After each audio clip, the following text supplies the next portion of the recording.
We are back. That's right. It's a double header. We're already getting into the motions of this busy year. It is race 2 of the year. We are back again for another weekend that's offset by a day. Of course, it was this weekend, which is why Bahrain was set off by a week for Ramadan on the 10th of March. So that's why these first 2 weekends are a little earlier.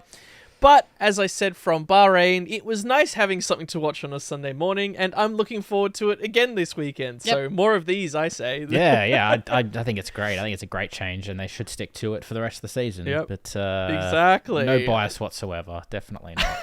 Second race of the year, particularly with this tighter calendar, particularly because we've had testing at the first track that cars go to, and because it's such a tight turnaround, this weekend normally can reveal a lot about the seasons, about teams that might have built a car that's good for a track like this, rather than a track like Bahrain. They are different. very dynamically different, Yep. yes, in almost every way you could see. Bahrain high-speed corners, very few. Saudi Arabia, Yes. only high-speed corners, just about. Yes, So and especially high-speed corners that you are on extremely high load. It's yes, like yep. So yes, aero full is kind of very swing. important. Yeah. yes, If you have aero, your general any go on, yeah. unpredictable aero spells danger here. So Yeah. if you have a very Yeah. although it's less, it seems that most teams have gotten on top of that. But if there's any sort of twitchiness in the rear end, then Oh yeah, this will be the track to expose it, I think. you kind of need a strong baseline on everything here because it's so fast. You need a good engine because you have so many of those medium and high sweeping corners. You need good aero, but because there's so much load on the car, you need a really strong chassis as well. Because Yeah. otherwise, you got to make sure that your car's not stiff in the wrong places, that it can move around and be flexible as it needs, but also it has to be stuck to the ground. And you need cooling. You need And good that all cooling. means you need cooling if you've got a car flying around exactly on a track, which, although it is kind of another deserty region, it can be night, it can still be pretty warm here as well. And So when you have cars like the Mercedes overheating from lap 3, as I read recently, big test for yeah, them. yeah. Because they will be running a lot more full bore here. There will be a lot more battery regeneration because even the few braking zones they do have are very heavy across the board, which means you have rapid deployment of battery and then rapid recovery of that battery. So your batteries need to be working well. Does Red Bull have any of these weaknesses? They still could. I guess you're holding out on it, but you've got to look at, really the only thing that could stop them. And no, we're not going to go over all this crap, all this drama. It seems the only thing that could stop them is not the car, is everyone else around the car. The actually, FIA that could president implode it. can stop it. Is the Sorry. FIA president. No, that's the Aston Martin. Wrong car. Sorry, yeah. Even going into this weekend, you feel like even if there should be some news or some discussion, it's all been shadowed by stuff either off the back of the last Grand Prix weekend or other stories that are just randomly popping up at this time as well. So Yep. even though we're recording this from our side less than 48 hours before the first practice, like we're just hearing, hey, here's the start times, here's the tires. Yep. That's it. Yep. It's like, there's nothing else. We don't even hear about a corner. Like, you wouldn't be surprised to hear if they said, we're modifying this corner a little bit, we're removing that wall a little bit. Because this track, although it's yeah, I think it's mixed, like, aside of where this track is located in the world. Some people, especially after the last 2 years, I think have really hyped up to it. But it is a track that still could spell to be quite dangerous. We've seen some really high-speed crashes here, some brutal curbs, some walls which will make things blind. So I wouldn't be surprised if when they arrive, when they're talking through the driver's briefings, if they say, hey, we're going to lower this curb, we're going to do this here, we're going to move this DRS there. But it seems we're not going to get any of that early, and we actually need time to put this together and get it out there. So I think we need this Thursday to start, and then we'll start seeing these things. The cars will come out, and the broadcasters will go, oh, that's new. Oh, that's a little thing there. Oh, that's a... But we don't have the preview of knowing that at this time. No. We just have to, I guess, look ahead and still be excited for it. Not privileged enough to be able to see the cars and have, be able to do this full time. So, We would be the only two looking at it because everyone else is looking at all It's the other true, crap yeah, going on. And we'd be yeah. like, we focus on the cars only here. We do have a few other things going on track, but I think we should finish maybe the F1 discussion and then we can move on briefly to something else that we want to chat about. So I guess we need to go over what happened with our predictions. Oh yeah, I forgot we actually count the predictions. I was just ready to go. Here's my predictions for this weekend. I don't know. I just forgot. Yeah. So trending off, I guess, from your brilliant start from last year, you are slightly ahead because you did guess the top 2 correctly. You are clearly the superior Checo Perez fan because you believed in him more than I did. I even thought I was being generous by putting him in a P3. That's all right. Come race 4 or 5, it's going to change. It's all right. He'll start dropping down and then out eventually. No, it'll be Perez P1 from here on out. That weekend where we have to say that Max isn't going to win, because we're definitely doing that rule again. I feel like we have to. I was waiting for the first race to see or the first couple of races. I feel like after one race we can probably do that again. We're doing that rule again. But yeah, so you are on 2 and I'm on 1.5. So it's still anyone to play for. We did not get the P15. Yeah, I was about to say, who finished P15 in the end? It was Alex Albon. We do move on to this weekend. And looking at my predictions from last weekend, I'm like, I don't know if I'm going to move much from here because it kind of very close to happening what I predicted. If not, maybe it should if there wasn't issues. So I'm gonna. Might be fixed. I guess we'll just throw it. Why don't we just throw it out there? Because I haven't changed mine either. Mine are exactly. Oh the yeah, same. I've got the exact same. Yeah. All right. I may be riding that if Leclerc sorts out his brakes. That he should have gotten P2. So let's double down, baby. Potentially, yeah. I think I just can't see, and like obviously Sainz got the P3. Leclerc would have been there without the problems if they sort out the problems. I think he takes Sainz's place. Perez has shown that he actually quite likes it around here. I think he's still maybe he already knows he can't fight with Max, but I think his goal should be P2. And I think again early season. At a track he likes, he should be able to do that. So, I'll just say the same. And if you've said the same, you obviously still think that Leclerc will get that P2. You still think that maybe Ferrari's... I'm going on the line of he feels like he, really disliked what happened last weekend. He feels he had so much pace. So assuming the car's working well here, which again, their issue is a little different. Like the reason for a brake imbalance... It's not one of those you expect it to carry over, right? Like if just everything is overheating in general, you might go, oh, that's a concern. Or for Mercedes to have a core part overheating on both cars, oh, that's a concern. But an imbalance of brake temp, you assume that's something that is like a brake, right? a caliper's grabbing on one side or something. Or maybe there was a slightly installed wrong, or there was a bolt or whatever, right? It's caused by one thing. So... maybe that's why I'm going it again, and maybe it's good that we're slightly different again rather than going the same, because that might be a bit boring early on. We do need to do the random plays. Yeah, it's fine. Yes. That was this is probably more interesting anyway. That'll spice it up. Yeah, so I should keep a list of what we've used. So we already used 15. Right, 15, yeah. Watch it throw up 15 again, just to mess with us. You're not gonna believe it. No, it didn't. It actually popped up with 15 again. What is random? Well, we said we're gonna do it unique, so we just gotta re-roll it. But that's re-roll. Funny. That's funny. 13. It's 13. I had to click it again. I guess they've changed this website I use. 13. Okay. I feel like Haas probably got away with being a little bit better in Bahrain. I think this track you feel like if you need an overall strong car, here might expose some of their I feel like weakness. Expose particularly their aero. I feel like you need a really strong aero package here, and I feel like if that's what they feel like they're lacking, then they could be quite poor here. So similarly, maybe Williams might not have the most sophisticated aero package, so they could be a little bit further down. Yeah, but it's hard to say because they could just overall be efficient that it still works out well enough. Yeah. We saw that kind of trend bucked last year where you expected they're only going to do well on those super straight lines, and yet some of the tracks which did need that efficiency that's true did pretty well on. That's true. Yeah. All right, you convinced me. I'm putting Albon at P13. He's going to gain 2 places. I thought you might go higher. Yeah, I will then go... I want to go for one of the sour drivers, but I can't decide which feels better. Because Zhao Guanyu did really well, and I feel like maybe he's going to do better, but then Bottas had a stinker, so maybe now he's going to have a good one. Let's go Zhao. I'll go Zhao Guanyu. Shout out to the race who actually started their own... Well, they didn't start their own new bit. They've had a bit for ages that they call Valtteri Bottas Sympathy Corner, where they always talk about all the times he gets unlucky every race weekend for whatever happened.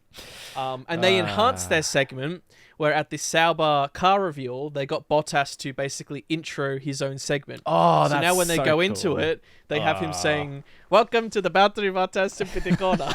It's so good. I love that, man, dude. So maybe I think so they good. won't visit that corner, so maybe he'll do better than 13. Okay, So okay. maybe, but I still want to go with 1, so I guess I'm going to have to go with Zhao. Fair enough. We didn't talk about it in our season predictions, and I think after the fact we went, maybe we could have put it in there. Kind of forgot, yeah. Yeah. But we are talking about the F1 Academy for 2024. This is, of course, the second year of what's called F1 Academy. It was predated by the W Series. Yep. But they have further enhanced it and I guess integrated this with F1 this year in a few ways. The main two are that every race happens on an F1 weekend. Which is huge.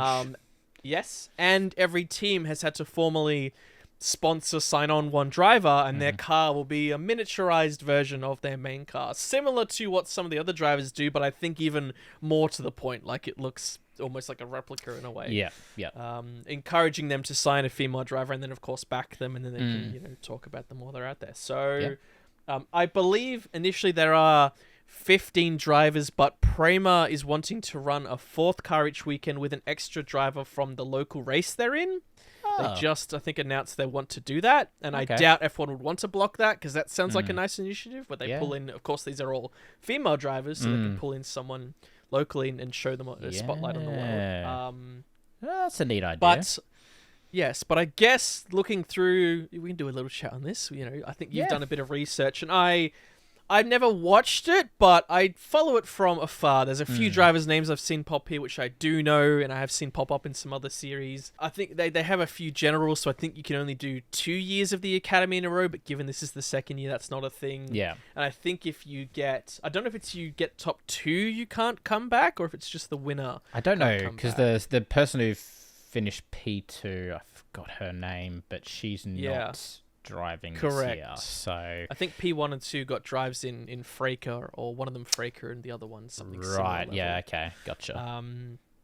But we still have a fairly strong grid here, and I did do a bit of research, looked up a few names, and I guess now we're just maybe going to talk about it and do a bit of a prediction, which we missed in our prediction video of who we think might take this one out. The few drivers that I had, there's a couple that actually there's a few that are returning for the second year, which you would have to say are probably your favorites to win it, having already driven in the championship and the cars already. And I think the 3 that I've sort of picked out that did reasonably last year that I think have a good chance of winning it this year are the Al-Kubaisi sisters, who are both at MP, who also both did, I think they finished P3 and P6 respectively, so it did quite well. And then Abby Pulling as well, I think finished P5 by the looks of it for Carlin. So those 3, you'd have to say, are probably the favourites to win it. We've got Leah Block, which is Ken Block's daughter, which I think is an awesome story that she's come in. Probably the most well-known name that's there if you know nothing about. Oh, there's also Bianca Bustamante. I forgot about her. She's possibly one of the favourites as well, the McLaren back driver. I completely forgot about her. And I think McLaren backed her well before even a lot of this came together, if I recall. I believe so, yeah. But Leah Block, I think, is a really, really cool story. I'd be very curious to see how she goes. I don't think she's done a huge amount in these types of, like, the open wheel style cars. Yes. So I think it'll be a big test for her. But the the story, her storyline in general is like. She also drove an Extreme E, right? I think it was Extreme E. Yeah, Extreme that sounds E, about right. Yeah. And the other driver that I saw who is, I believe, Mercedes Junior is Dorian Pin. Could be Pan. It's French, so it could be Pan. Oh, the driver is correct. Yes. Sorry, I didn't realize you were saying the pronunciation. Yeah. And she's going to be... That is one of the drivers I looked into more, so. She's going to be with Prema as well. And anyway, we know Prema good. So, but yeah, looking through her results just in series in general. She looks pretty formidable. And she's one of the younger drivers on the grid as well. Age 20, has a lot of potential. Yep. Yeah. Leah Block's only 17 as well. Like, yeah, that's pretty crazy. My God. I mean, you'd have to say you probably back someone who's in their second year, but yeah, a lot of exciting drivers, young drivers in the series. Yeah. So I'm curious who you've gone with, having looked through it. Well, I think the good thing is the one I've actually gone with is one you've not mentioned, so I guess we are going to have a unique one. Okay. Because there is Maya Woog, who's with Ferrari, and she has been with Ferrari for a long time. I think it's one of the first videos we ever did. We reported on the fact that she was the first ever female. I looked her up, and I think it makes sense she's here, but her experience, she has done, like, some of these have actually done more the traditional junior Formula route. Yep. It feels like for these ladies, I was going to say these guys, I got to get that out of my mouth. Yeah, for these ladies. Bad vernacular. Some of them that come through the traditional Formula rank, like they still do enough to then earn their spot in series like this, but they still already seem to struggle a bit. And I mean, the caliber is so high. You've got so many, guys, men that I guess, there's a reason there's still so much push for things like women in karting, and why a lot of drivers like Lewis have pushed that so much is because even if you've got a pool of like 100 young drivers starting karting when they're 4, and only 2 of them are girls, it may be they're given the opportunity, which is great, to fight the other guys, but already like 70 of those other karters weren't good enough to beat the other guys that have moved up. Yep. So if they move directly into this F4, they're going against the cream of the crop that have been from hundreds of thousands, while, it's like, for the girls, it's great that they were at least there and that people take them on, but they've got such a high caliber. It's not like they've been picked from hundreds of women, which is what these things are trying to encourage, is to say, let's get hundreds of girls in there, and then they can battle against each other, and then you can get the cream of the crop coming from there. You can get the next people when you talk about the next, the Hamiltons and the Russells who are coming through, For sure. But I'm more saying those that come from that open wheel junior level just seem to be fine, but never like at the top level, while those that come adjacent, the ones that you mentioned, particularly the Dorian Pin, when you look at her, and she's been in, she was in LMP2 and did well. And she was in, I forgot the thing she was in before that. She won most of it, I think. And she's Mercedes back, and Mercedes, I feel like, would want to pick someone who's got that kind of, Mercedes spirit, the young gun. Yeah, Mercedes tend to do that, don't they? So yes. But there are a few other drivers in there which I think there's only one that technically doesn't have formal sponsorship, and the others are driving under, they're doing like some cute and fun stuff with some of the sponsorships. I think there's one that's actually driving under Red Bull, but it's not the Red Bull team or the RB. Yeah. I believe Red Bull as a company. I believe Ferrari also have a second backed driver. Yeah, it's Oriella Nobles is a member of the Ferrari Driver Academy, but is also not the Ferrari backed driver. So, and I think for her, she's technically racing under the Puma brand. So like Puma are kind of sponsoring her. Gotcha. The other 2 you've got is I'm gonna have a mare pronouncing this, is Lola Lovinfoss, who's the brand Charlotte Tilbury is sponsoring, and the driver that I've got my eye on is Nuria Marti, who basically came 4th last year, and she's officially racing under the Tommy Hilfiger brand, and we'll have a Tommy Hilfiger inspired car and overalls and everything. And I didn't do too much reading, but reading about her last year and just general vibe, I went, that's kind of nice. Like, I like that these drivers have the formal sponsorship. Yep. But, I don't mind Tommy Hilfiger as a brand, and I like that the brands are coming into, F1's, of course, tried to go, hey, to get eyes on this, we need to put teams on it. I think it's really cool that big brands have decided to go, sure, we'll get in on this too. Pretty cool, which is really neat. So it was either, as I say, her or it was Dorian, but I liked maybe the Nuria story a bit better. Yeah, so fair enough. That's what I've got. Well, but I mean, if you're sorry, you going with no, I was gonna say I went with Dorian Pin basically. So, you didn't summarize it. Oh, there you go. Nice. So I went with her. She was the first pick I had, and the other 2 I had, I think I said to you, is like depending on how spicy I was feeling. Was the way I went. The other 2 I had, Abby Pulling, I think is a real good shout for winning it as well. Sure. And then if I wanted to, I was gonna be like, yeah, let's go Leah Block, I believe.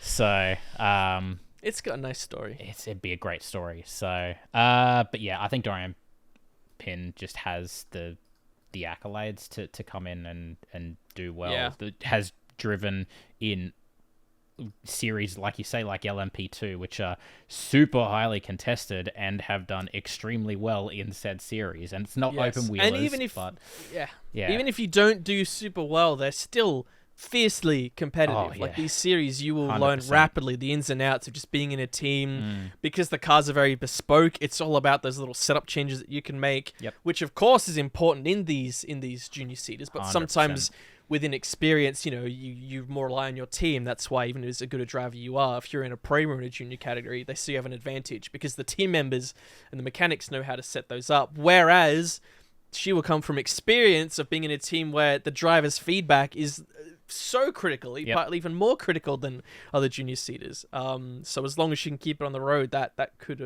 pay off dividends. And definitely. The Mercedes backing, I guess Mercedes are gonna pick someone who they want to have as their prancing shining silver what do you say, silver horse. Yes. Yeah. I don't want to say horse because that's Ferrari. I don't want to say knight. The pony. You could have a knight. There you go. And still a knight. Yeah. This will generally be available to watch in most of the common streaming services that you have. So we implore you, as we do for F2 and F3, give this a shot. See what it's like. I think not only do I just think this is cool in concept, and it feels like for a few years they've been building to having this in the limelight as much as it is, the fact the first round is in Saudi Arabia, a country that's often struggled with, even allowing women to drive. Yeah. The fact this is the first round here, they've done their preseason testing here. I think that's fantastic. Yeah, so it's definitely. They're not just going, hey, we're going to do an all series, an all women's series. It's in Europe. It's like, okay, cool, but as immediately they're like, nope, put it straight in, a place where it could be controversial, put it in the limelight, and I think that's brilliant. So check it out if you get a chance. We will probably check it out and briefly talk about it possibly if it's good stuff. So. Yeah, now that I have vested interest, I'll probably want to watch it more. So. Exactly. You already you put on some new series last year. Now you need an extra one. And there's long, and they don't race it every race weekend, so you will have some time to catch up even if you can't watch live at the time. There was 7 weekends, was it? Yeah. Yeah. I think we've also got a decent amount of time between them. We've also got F2, I think, this weekend as well, don't we? Yeah. So. That's correct. We do have F2, no F3, so they have a break until Australia. Yes. Which is around the corner. Gosh, that's sneaking up on us. But anyway. It's a good ep, I think. Yep, cut it there. We're done. I didn't have a sign off. I'm prepared. Go watch the Grand Prix. Enjoy the Grand Prix. I guess going back to that, let us know what you think. Try not to get too bogged down on all this drama and whatnots. And we've seen threads of reports come out, and there's been threads of people disproving all of those reports. And it's like, well, I'm just settle a bit. It'll sort itself out. Things that are officially happening will come out over time. So try not to get too vested. Just enjoy it. Have some popcorn. And at the end of the day, enjoy F1. Enjoy the racing. Enjoy F2. Enjoy the F1 Academy. Definitely. Indeed. That's us signing out. We'll catch you for our debrief after the weekend. Bye-bye.